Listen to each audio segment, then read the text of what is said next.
একজন গাছপ্রেমিকের কাছে একটা গাছ কতটা পরিশ্রম আর যত্নের ফল সেটা আর একজন গাছপ্রেমীই জানে।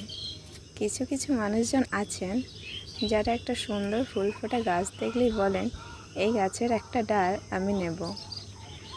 আপনারা হয়তো জানেন না যে একটা গাছ সুন্দরভাবে ফুল ফোটা গাছ তৈরি করতে তার পেছনে অনেকটাই যত্ন লাগে।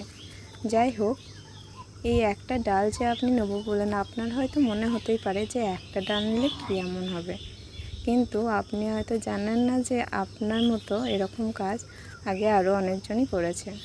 তো সেক্ষেত্রে যে সমস্ত গাছগুলো ছোট থাকে বা একটাই ডাল থাকে, সেগুলোর ক্ষেত্রে অনেক সময় একটু অসুবিধাই হয়।